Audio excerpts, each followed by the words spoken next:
Well, hello there everyone and welcome to a new video over here on Anton's hardware channel. As you can see, I have been kicked out of my room downstairs and I have moved up into the attic.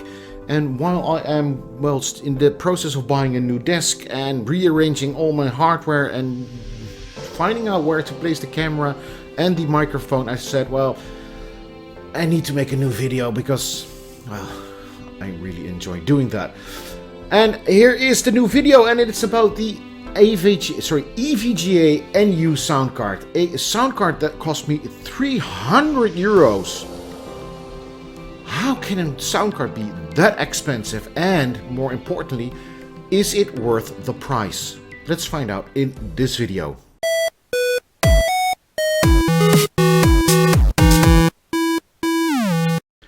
There have been some subscribers that already mentioned to me, well, you should try and do a review on the sound card, the EVGA NU, and I said to myself, well, why should I do it? And then I thought to myself, well, I just had my 2-year anniversary here on YouTube. Why not buy myself this card, really give myself a present? And well, there it is. I bought it, and well, the wife wasn't too happy about it, but I was. Let's find out how good it is. But before that, I was, well, a bit hesitant to buy the sound card, besides the price, because I didn't think that this sound card could be surpassed. I really think that this is the best sound card at this moment for that price. Of course, there are other sound cards that are really good, like the Asus Sonar AE, which is the best in price performance. The Asus Strix is also very good, but still, this is, if you're looking at the sound quality, this is the best sound card that you could buy until, well, I bought this one and wanted to find out. So I was a bit hesitant to, well, get it. So let's head over to the specifications. I'm going to do a bit of a compare with this sound card, and where is it? It is here. It's the Asus Raid Strix Raid Raid Strix Pro. Just a bit of a comparison. How well are those sound cards and do they stack up in price and performance? Let's find out. The EVGA NU uses the Exmos X-Core 200, a digital signal processor DSP or audio processor that is quite unique in my lineup. And after some research, I understand why they use it. This processor was specifically designed for audio processor. The digital to analog converter is the AKM AK4493.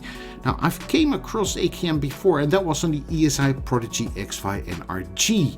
And I was rather happy with that digital to analog converter in that sound card, so I was kind of thrilled to hear what they made of it back here, over here.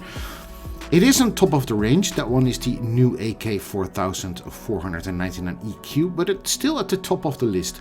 It has a signal to noise ratio of 123 decibels. It is 32 bits and it comes with 384 kilohertz.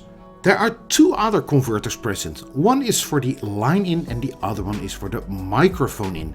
Now, these analog to digital converters are once again from Asahi Kasei Micro Devices, or AKM. And for the line in, it's the AKM AK5572, which is excellent. At least that's my guess. I haven't been able to test it because I just don't have the equipment for it. The one for the microphone in is from Cirrus Logic. Now, I wasn't expecting that, but okay. And this time it's the CS5346.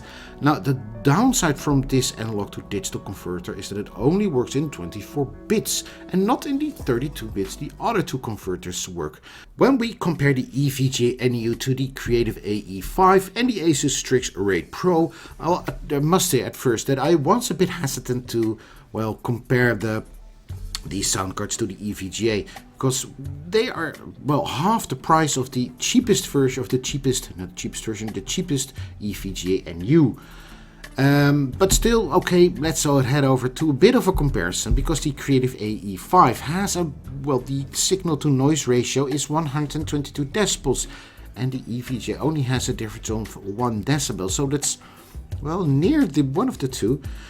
both half of the Creative AE5 and the NU have one of the better audio processor. The C Media is one that is used in several other sound cards before this one and isn't that exciting, although it's a good audio processor. But the one from Creative and the EVGA are really, well, better than the Asus Strix Raid Pro. The digital to analog converts, I've covered that in another video, and that is the Sabre 9006A as well. A bit of the bottom line, the 9016 K2M is a lot better and is more of top of the line. It isn't the best, but still it's a very good one. And the other one is of course the AKM, which I told you about before. So those specifications are really impressive. I haven't seen a sound card with these kind of specifications, but the specifications can be really cool and really good. But still, how well does this sound card, well, sound? I tried to find out, and I installed the sound card into my computer, and when I installed the drivers, it first came with a firmware upgrade. Now, I haven't done a firmware upgrade on a sound card since, like, well, forever. I have never done it. I've done tons of firmware upgrades on computer parts, TVs, whatever. It doesn't really matter. I hate the words. But I haven't done that. And I installed the drivers, and I saw the driver interface, and I wanted to take a quick look with you at the driver interface and then head over to my listening experience. The driver interface for the EVGA NU sound card is, well, rather Spartan, but still very interesting to see because it has all the buttons that you want to have. Over here you can check if you want to use or hear the sound of the output through the speakers or the Sony to Philips digital interface. There's something peculiar going on here, and that is if you want to select either your speakers or your headset, you have to do it here. Now, normally you would do it in the volume settings of Windows itself, but there it just says loudspeaker. So if you want to change your output settings, you have to do it in the driver interface. Now, the headphone selection, you can either select front or auto, if it goes for auto, or back. The newer, the EVGA NU Audio Pro does not have a front panel connector, and the reason for that is that the manufacturer said the connection and the connectors itself always are from a low standard or low build quality, so we're not going to provide that anymore. Over here you have the input for the microphone and the line in. Now, most of my friends haven't complained about any settings or anything that has gone wrong, so I guess that one goes right. Maybe I should use the volume stabilizer or even the noise reduction, but I'm always set my settings to off just because, well, I'm used to that. The sample rate, now something is really interesting is going on over here. If I select a bit higher and I go to the highest setting, you will see that the microphone and the Sony to Philips digital interface only supports up to 192 kilohertz. And that works for the microphone, but that does not work for the Sony Philips digital interface. You have to go all the way down to 24 bits, 4000, well, to this setting, and then your Sony Philips digital interface will work. Now, that isn't a big problem because their decoding will be done by your speakers or the external connection, but still, it's not all that it's supposed to do. Over here you can go over to the LED side of the LEDs, the Rgb settings. Now, I'm not a big fan of Rgb for those who've been watching me for some time now, but still I use them because, well, I can. I've set it to breathing. There's no escaping Rgb these days, so why not just use it?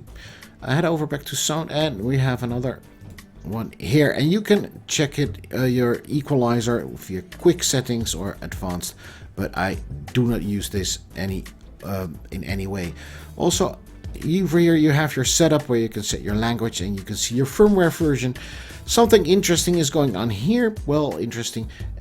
Now the box is checked, and no, it's not that clear if you have it checked or not, but okay, well, now it is.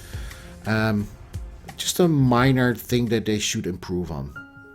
So my first listening session with this sound card, how well does it stack up to the other sound cards? Well, when I first plugged in my Beyerdynamic MMX 300 headset which is, well, my reference headset at this moment, I was blown away. The sound of this sound card is truly, truly impressive. The highs were high, crisp, not sharp. The bass was powerful, but not overpowering. It was well placed. It was powerful. In all the sounds were correctly placed in every song that I played. In games, it is really good. Nothing is overpowered, but everything is well placed. I thought that the Creative AE5 also did that, but this one is even better because I heard new sounds in songs that I have never heard before, and they were really well placed in the complete audio picture. Audio wise, this sound card is unsurpassed in my opinion in the collection of sound cards that I have, and I now have quite a lot of sound cards. Now, the build quality of this sound card is also very good. For the first time, the shroud or the metallic shielding, the EMI shielding, is over the complete card, and it's also closed on this side. Now, the cons of this sound card, there are 2 in the driver interface and the rest are, well, others. First of all, there's a minor irritation, and that is that the thick box, as I showed you before, it's not always clear if it works or not, or sorry, if it's thick or not. Please do a check mark or a V, like, well, if you know if it's thick or not. It's not always that clear, so that's a bit of an irritation point there. A major irritation point in the driver face as well is why is there an echo settings in there? Please EVGA, why? It's a stupid gimmick from back in the 90s that Realtek created and no one is ever using. Please remove it. It is silly and stupid. Please remove it. But that's one of the major irritation points. Another, well, minor point is that the front panel header is on the side of the card and not at the back. There must be some sort of technical reason for that, but you have this beautiful card and then a stupid socket is placed there. Why? Place it at the side or at the back or whatever place you call it, but not in the front of where you can, well, where you can see it. It's not good. The other one is, well, of course, it's the major point that I have, is the price. Is it really worth 300 euros? Well, maybe for an audiophile like me and like an idiot that buys every sound card available, maybe it is. But, well, for most people, I think that, well, where is it? This one was already too expensive. So, 300 euros. This one is 110 euros, if I remember correctly. Why not get that one?